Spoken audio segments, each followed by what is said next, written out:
fees and its abolishment last week. The Minister of Higher Education, Training and Innovation, together with the NUST management, held a consultative meeting and agreed to allow students to register for free temporarily. Vice-Chancellor of NUST, Professor Chama Chivikwa, now joins me in the studio to shed more light on this matter. Good morning, Professor. Good morning, Mr. Sam. Obviously, since last week, the newspapers have been flooded with the NUST and what's been taking place there. Could you update the nation of what transpired at the institution last week? What transpired was an action by students with the support of, I should say the SRC, with the support of NANSO and so on, to disrupt the administration of the institution based on their demands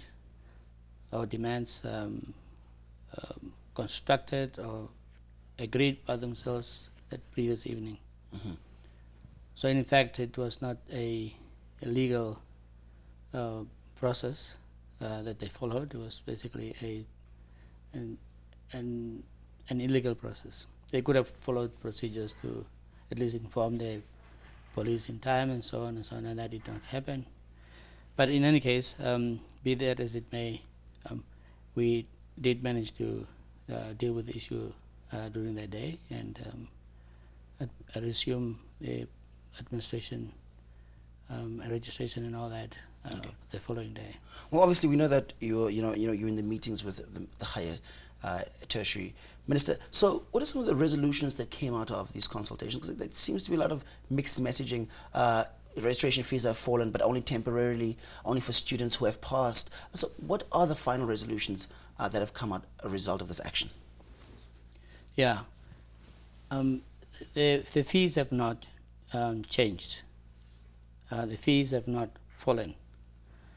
What was agreed was to allow the students who cannot afford to register, paying their registration and tuition deposits to register, which means that the debit or the debt will go onto their accounts, and they have to settle the debt throughout the semester. They're given that opportunity up until they write the exams. Okay, so in that instance that the fees have not fallen, but you're just giving them almost like a postponement in terms of the registration, what position does that make the strike? Would this not lead to greater instability at the institution? Or what is the position of the institution? Obviously, we know that you're standing to lose about $90 million as well. So how are you going to make this right? Yeah, the other point that was agreed was to allow the students with standing debt to register. And the ministry has promised to address that issue. Mm-hmm. Obviously, we cannot just take in students without charging fees because that's a substantial amount of our income, as 30 to 40% of our income. So you got to balance the book somehow. And if you don't take that income now, and the students don't pay until June, you have no income for the first few months from the students, and your first subsidy from government comes only in June or so. Okay. So for the first 6 months, you have no income whatsoever. How can you run an institution? Is part of the challenge the fact that we have not, for instance, pre-planned around Namibia being a country with a high disparity between rich and poor, and there's this idea that education is the great equalizer. This intersection between, say, having to achieve education to kind of reach development goals in the country, on the one hand, combined with a population that maybe does not have the money. How do you respond to that criticism that says that education now is only for the elites when you live in a country with such inequality? Well, I wouldn't agree that necessarily that education is for the elite. If you're poor and you take a loan, it does make you an elite, for instance. So it's not only for the elite. Obviously, there are issues to address in terms of income disparities in a society, but we cannot just demand everything for free. Mind you, when we get things for free, we don't tend to value them, appreciate them more than our own. I'll give you an example. When we use public spaces, we just don't seem to care for that space more than we care for our own houses. So when you give something for free, there is no responsibility at the end. But the question is, I think, more about affordability in terms of access. Even if you make the argument that you're not having it for free, are your university's fees increasing at an exorbitant rate? And for instance, there was an issue on registration fees that have increased again when your management made concessions not to increase that registration fee. So in terms of that, maybe not having it for free, but is the escalating rates disproportionate to where they should be, is the question. And does that lead to maybe things like mismanagement at a council level? Not saying that we have leadership that is able to adequately plan finances and prepare that, and then places the burden on the students at the end of the day. Is there something like that? Could this not be just a question of mismanagement? No, there is no question of mismanagement. Our fees, our registration fees, at registration, when you pay the registration fee and the tuition deposit, has remained same for 3 years, for instance. Our overall fees increment is roughly at inflation. So we are not exorbitant. When you say exorbitant, you must make a comparison with the likes. And then you can say you are arriving at a point of unfair advantage for the institution because you're charging so much more money and you are out of the league. I'll give you an example. UCT we charge you, before you register, you must pay about 27,000 rand before you register. That's just the deposit. We are charging 3,500. What is exorbitant about our fees? So there's nothing extraordinary about our engagement with the students. The fees that we charge are not unreasonable because we make comparisons with all the other institutions. But let's make a comparison with the University of Namibia, for instance, that charges 1,500 for registration fees, and then the Polytech students feel like they have to pay a greater burden. And remember, your fees are per semester, and so there is, in terms of comparison, other universities in the country that provide, greater access in terms of registration. So, what do you say to that? No, there is a misconception that's being propagated. Okay. We charge 1,500 for registration, and so does UNAM. We charge 2,200 for tuition deposit.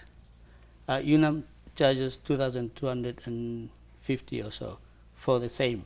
So there's nothing exorbitant about us. We're not charging anything extraordinary.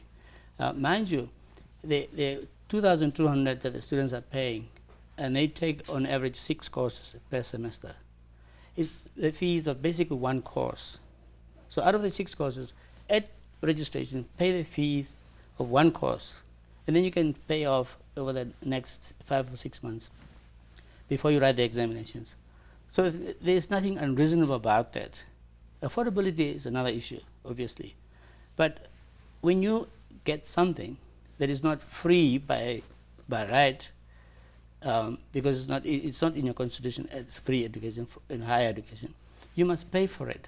Somebody must pay for it. The student must pay for it, or the parent, or somebody else must pay for it. In the end, if it's free education, then the taxpayer or anybody else will carry that burden. Okay. So we got to understand it from that angle, that somebody has to carry a responsibility.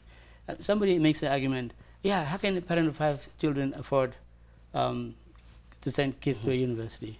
Now, when we make children, we also should plan for them. We should go out and look for sponsorships and so on. You cannot just produce and give the responsibility away. It cannot be. And I don't think people necessarily want to deviate from that responsibility. I think instances they do. But the question is the university giving the most affordable package in what they can do? When you're looking at, for instance, remuneration packages of some of the staff, does that become, in terms of the financing formulas that the university uses, does that become, a primary focus to remunerate people at the expense of the students? The question is, who must carry the burden? Has somebody made a comparison of what we pay and what other universities in the region pay? We pay a reasonable fee or salary that other institutions would pay, roughly. We're not at the top. We're probably at the bottom. So we are not putting the burden on a student, and it should not be seen as you putting the burden on the student. The student has come to get a service that is payable. You understand? And we are not out of the league. But you got to pay a reasonable amount to attract a professor. For instance, a professor will cost you roughly say $1 million. If you attract a professor from another country, it will cost you $1 million Namibian dollars. That's not unreasonable.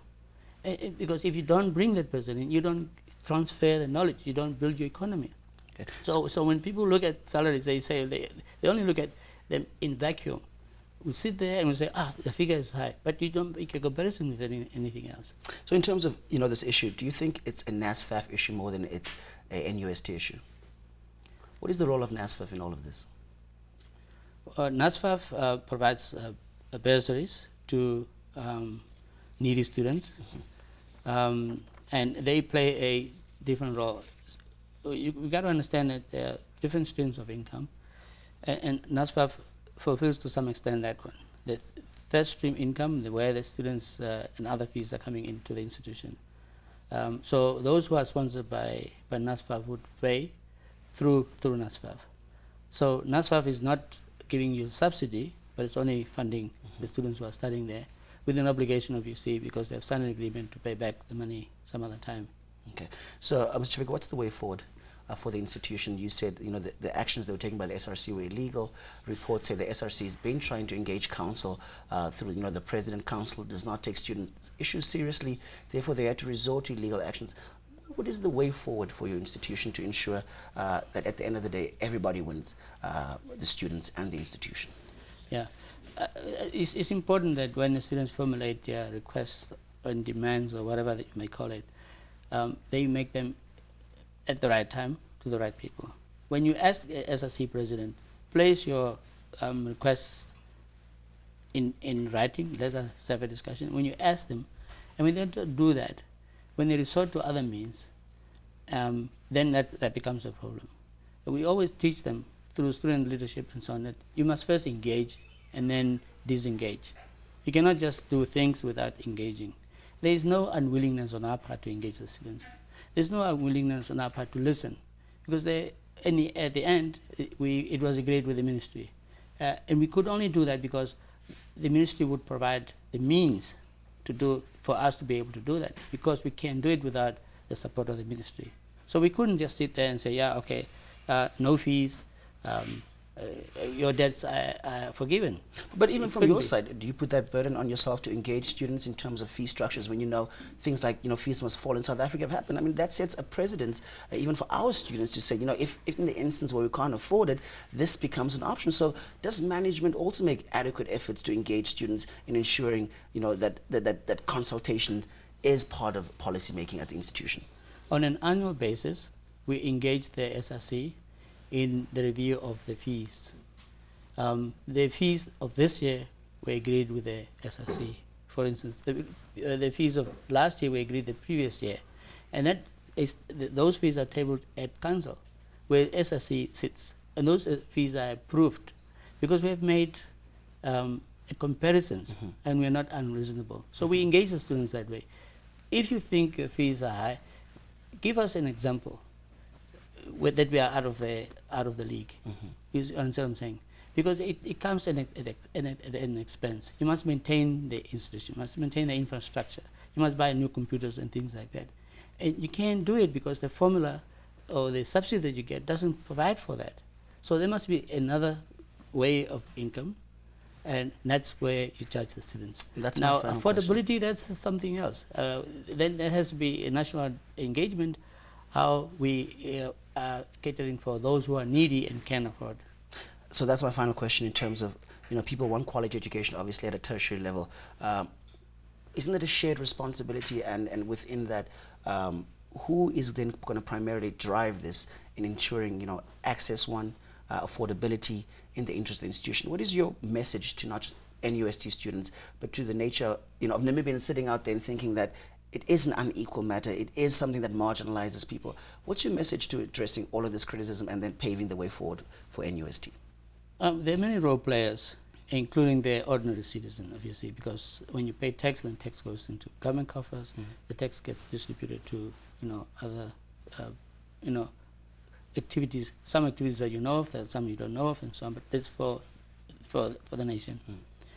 So there are there are many direct players. For instance, the students, the management of the institution, the ministry, and obviously the cabinet, and so on. And then the Council for Higher Education, and then the Nasaf, the Fund for bursaries and so on. So there are many players in this game, and we must engage them at the right level. We cannot engage without the others being engaged, but there must be a facilitator, and that facilitator should be the ministry, say, or the Council for Higher Education, to bring the players together to take this issue forward. But it cannot be that now it must be all free, and it must be all now, it must be like this, like the way I want it. We got to agree on the way forward. So, but it cannot be just anarchy. You come and demand, and and if you don't agree, then you must just go on strike. So the final thing is registration is temporarily held up. Supplementary exams. Mind you, by Thursday, we started registration on Monday. By Thursday, 5,000 students had registered already, which means that they have settled their debts, and they have actually paid their deposit, their registration, and so on. So already 5,000 students had registered by then. So it's not everybody who's not able to afford, and that's not excluding those who are on the student fund. You understand? That's about, say, 4,000 or so new students who are coming in, who will be some who will be on the student assistance fund. So there are those who can afford and those who cannot afford. So, but the debate should not be about the totality of the game, not about just one quarter of the field, and then the center field and all that. Registration resumed on Friday. Supplementary examinations are continuing today, and everything's on track. Everything's on track. Professor, thank you for making time out to come join us and clarify the issue to the nation. Thank you.